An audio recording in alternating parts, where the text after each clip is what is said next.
Miss হবে না আপনার পছন্দের টিভি শো। দেখুন জি5 অ্যাপে একদম ফ্রি। কি রাজ, নতুন চাকরি পেয়ে বোনকে কি উপহার দেবে? ওর জন্য বড় সারপ্রাইজ আছে, দাঁড়া। তা উপহারটাও কি ধারের টাকায় কিনা রাজ?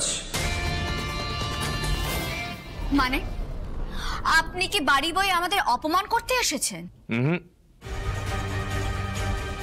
আন্টি আমাকে বললেন, তাই ড্রপ করতে এলাম। তোদের যদি অসুবিধা থাকে বল শ্রী, আমি সতীশকে বলছি বাড়ি চলে যেতে। না না, মানে আমার বোনের জন্মদিনে উনি বাড়িতে এসেছেন, কেক খেয়ে যাবেন।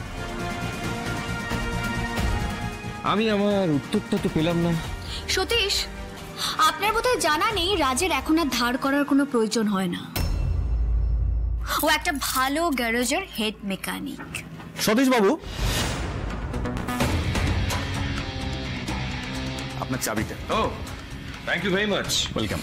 আচ্ছা, ইনি সেই গ্যারেজের মালিক? ইরাজ, চিনতে পারছো তো এনাকে?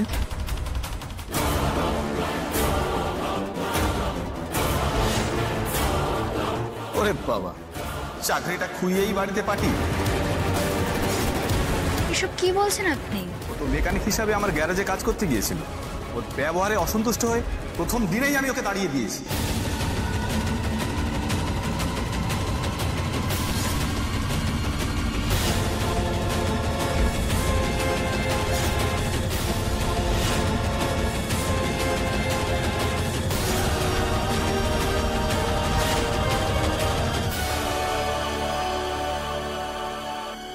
কত টাকা দিয়েছে আপনাকে?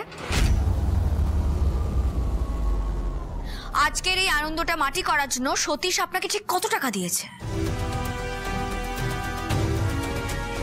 আর রাজ, রাজ তুমি বা চুপ করে দাঁড়িয়ে আছো কেন? এই কথাগুলো তুমি শুনে যাচ্ছ, বলো কিছু। না মানে আমি আসলে রাজ আর কি বলবে? ওর কি আদৌ কোনো বলার মুখ আছে? মালিক ওকে তাড়িয়ে দিয়েছে আর তুমি বলছো চাকরি করছে। আচ্ছা শ্রী, এই চালাকিটা তুমি কেন করছো বলো তো?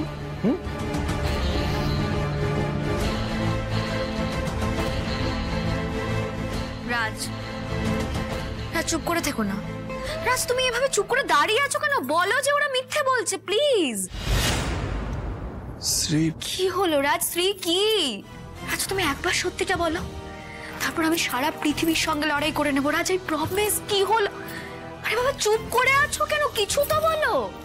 আচ্ছা শ্রী, ওনারা তো পরিষ্কার ভাষায় বলল, তো ওনাদের কথা তোমার বুঝতে খুব অসুবিধা হচ্ছে বুঝি? এই শোন, তুই না মূর্খের স্বর্গে বাস করছিস। এই ছেলেটা সত্যি কথা বলার কোনো ক্ষমতাই নেই।